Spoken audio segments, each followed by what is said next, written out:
What's going on, everybody? I know it's been a long time, but today we are back with some more Pokemon Unbound. In this video, we're going to try to beat the Rogue Electivire mission. Now, this is actually a mission that's available during the main game. However, when I tried to beat it the first time around, I couldn't beat it. I wasn't able to do it. So in this video, we're going to give it another go. This is a 3-part battle, and no, we do not heal in between, and it makes this mission just impossibly hard. I really struggled with this one, guys, so I hope you all enjoy it. So here we go. Without wasting any more time, let's get to it. The first part of the battle is just a standard Electivire. He does have an Omni Boost, however, this is just part 1 of the battle, and it is the easiest. It's not that bad. We lead with Garchomp, and this is important because this is going to be our lead for all 3 of the battles. Now, this first part's really strange, but I wanted to include it. Electivire seems to be speed tied, and in the case where we lose the speed battle, we just reset. So this first part, we want to just keep resetting until we get a good turn 1. And this part is weird because it appears that Electivire and Garchomp are speed tied. However, that's not the case. I tested this by changing Garchomp's nature from a minus speed nature to a plus speed nature. And what I found was regardless of Garchomp's nature,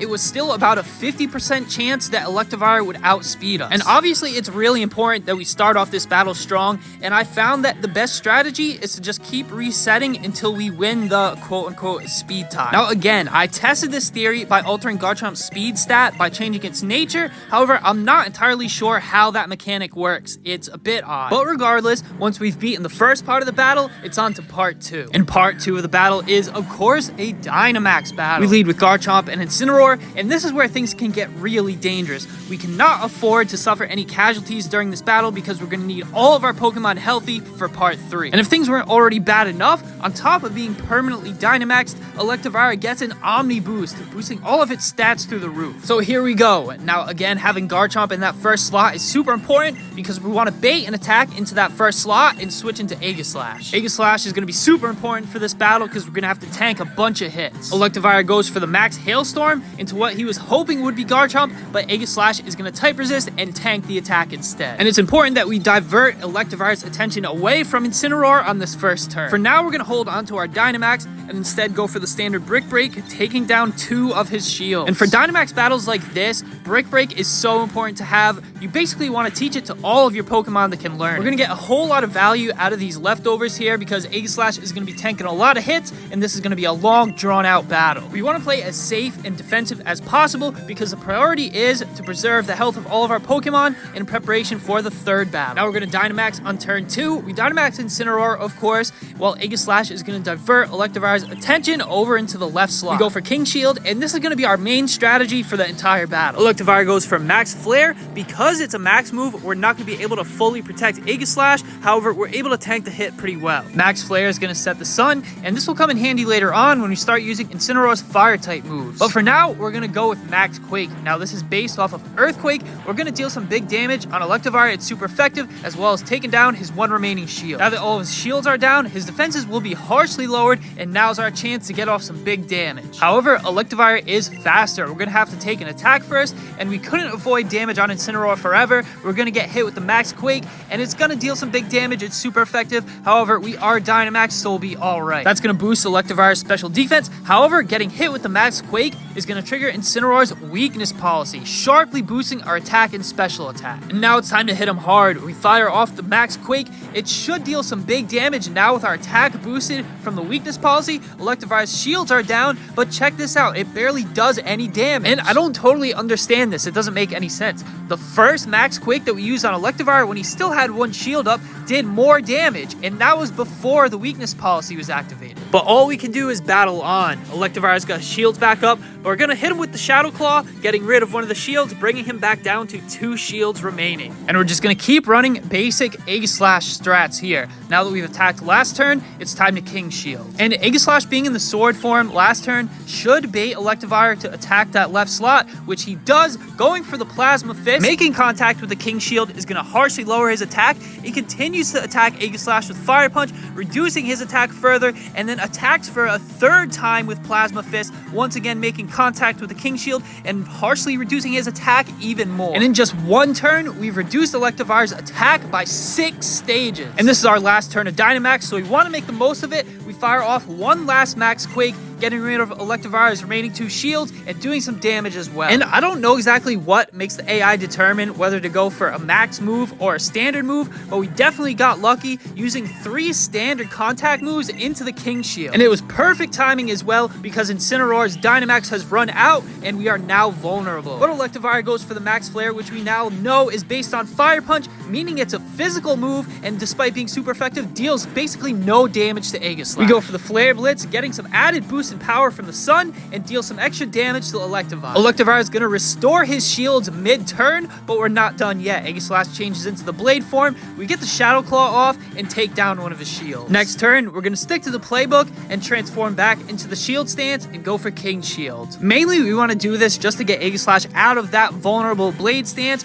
We've reduced Electivire's attack by so much that we're not really worried about taking damage here. As you can see, he attacks with Ice Punch, and we've already reduced his attack so much it cannot go any lower. Incineroar is going to tank an Earthquake here, but it's -6, so despite being super effective, we take literally no damage. We get off the Brick Break and get rid of Electivire's remaining 2 shields. And at this point, we're pretty much untouchable. Once we reduce his attack to -6, it's basically GG from there. Now that we've got him super low on health, his defenses are lowered as well. We've got a priority move. All we have to do is click Shadow Sneak, and Electivire is going to go down. And that's part 2 of the mission, Dynamax Electivire, GG. And getting through that part of the battle without taking too much damage or any casualties is so crucial, as the worst is still yet to come. And remember, we don't get to heal in between these battles either. But now it's time for part 3 of the battle, where we take on the mastermind behind this entire thing, the Science Society Evil Mad Scientist. And if you guys are enjoying this battle so far, remember to smash the like button and subscribe to the channel. It helps out a ton, guys. She leads with the Rotom-Mow, and we've got Garchomp out up front once again. Now, this is a Dynamax battle, but not only that,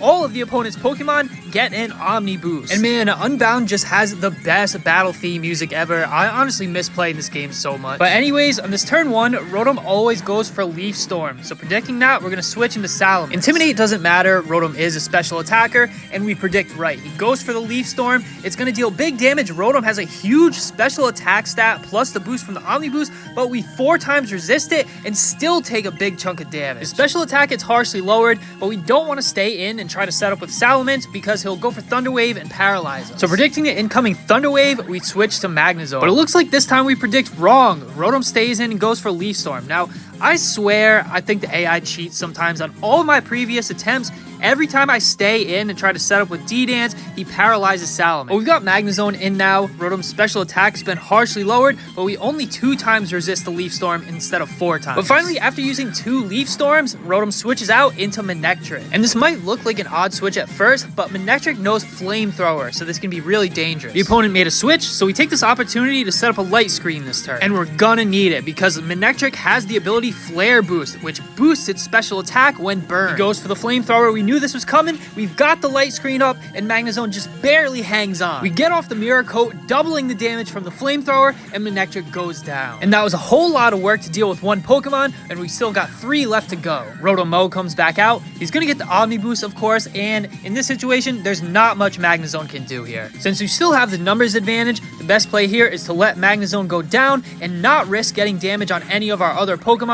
That way we'll be able to get a clean switch. Magnezone goes down to the Shadow Ball, and we bring out Incineroar. Now, Rotom has a massive special attack stat, and we are low on health. However, we have the type advantage here. We opt to not go for Fake Out, predicting that Rotom switches out, but he in fact stays in and hits us with the Thunder Wave. But it's not the end of the world. We hit through Paralysis and get off the huge Flare Blitz. It's going to be super effective, but we just fall shy of the KO. And not going for Fake Out first was definitely a misplay, because if we had, we would have been able to take out Rotom with Incineroar. But regardless, Incineroar still did a pretty good job. We got off a ton of damage, and we're going to go down to the Thunderbolt. Now with Rotom so low on health, we want someone that has a priority move, and we bring out Aegislash to finish the job. We go for Shadow Sneak, but Rotom switches out once again. And next, Magnezone is going to come out. Now this is her ace, definitely her most problematic Pokemon and most difficult to deal with. Magnezone gets the Omni Boost, of course, is always the Pokemon that she Dynamaxes, and on top of all that is holding a weakness policy. So we transform into the Blade Stance, fire off the Shadow Sneak that was meant for Rotom, and we're gonna hit Magnezone for minimal damage. Now normally I call that a decent play because we're breaking Magnezone's Sturdy. However, Sturdy doesn't even matter because he's gonna Dynamax anyways. The power of the hidden grottos, I command you. And here he comes, Dynamax Magnezone. This thing is definitely scary. Now, at least unlike the Electivire battle, the Dynamax is not permanent. It only lasts for 3 turns. So we want to stall that out as much as possible. We go for King Shield. We know we're not going to be able to fully defend Aegislash here, but Magnezone goes for the Max Steel Spike. We type resist and we don't take too much damage. But I don't think damage is what he was going for, as he gets the defense boost from using the Max Steel Spike. Now we can't King Shield twice in a row, so we're just going to have to attack here and hope that Aegislash can tank a hit. And Magnezone goes for its most powerful move, Max Lightning, of course on the turn that we are vulnerable. And despite Aegislash's impressive defenses, we go down in one shot. Max Lightning sets up the electric terrain, and we've still got 1 turn of Dynamax left to go. We weren't able to stall him out long enough, but it's time we get in there and start doing some damage. We send out Garchomp, and we're gonna go ahead and Mega Evolve. That's right, it's a battle of Mega Evolution versus Dynamax. Mega Evolution is way cooler. Bring back Mega Evolution. We go for the Stab, 4 times super effective Earthquake. However, keep in mind, Magnezone is at +2 defense and tanks the hit like it's nothing. Getting hit from the Earthquake is going to activate Magnezone's weakness policy, sharply boosting its attack and special attack, and now we are in trouble. Magnezone goes for the Max Steel Spike. It's going to deal huge damage. Garchomp never stood a chance, but not only that, is Magnezone is going to raise his defense to now +3. Now we need someone that can come in and outspeed and land a finishing blow. Despite all of those defense boosts, we need a hard hitter and a fast sweeper. And for that, we've got the perfect Pokemon for the job, Salamence. And for this, I had to run Earthquake on Salamence. Brick Break was not dealing enough damage to deal with Magnezone. But it looks like Magnezone's time has run out. His Dynamax is worn off, and now's our chance to get an attack off. Salamence's Earthquake is not as strong as Garchomp's. Magnezone is at +3 defense, but it's still enough to take him down, and that's Magnezone GG. It's down to the 2v2. However, we've managed to still hold on to our Dynamax this entire time. Vikavolt comes out, and that's been our strategy this entire battle. We want to hold our Dynamax for as long as we can until the end of the battle. And at this point, it's pretty much checkmate. We can do whatever we want with Salamence here. We've still got our Chandelure in the back, ready to Dynamax at any given moment, but Salamence gets off one final Outrage for good measure. Vikavolt attacks with a Thunderbolt, and Salamence goes down. And now it's time to bring out our last Pokemon, the final piece of the puzzle, Torch, the Chandelure. And it's a 2v1 at this point, but we've still got 3 turns of Dynamax left. We Dynamax Chandelure, and the Science Society Evil Mad Scientist stands no chance. We go for Max Flare, having a huge base power being based on Overheat, and we're gonna fry cook this Vikavolt into oblivion. He goes down in one shot. We activate the Sunlight, Electric Terrain goes away, and the Science Society Scientist is down to her final Pokemon, and it's our old friend Rotom comes back out to play. Now keep in mind, this thing still is pretty strong. It's got an Omni Boost, a huge special attack stat, it's faster, and it knows Shadow Ball. It's going to be super effective, but luckily we dodged the crit. Torch hangs on with about half health. We fire back with a huge Max Flare, fry cook this Rotom. Well done, extra well done, and that's GG Rotom and GG Science Society Evil Mad Scientist.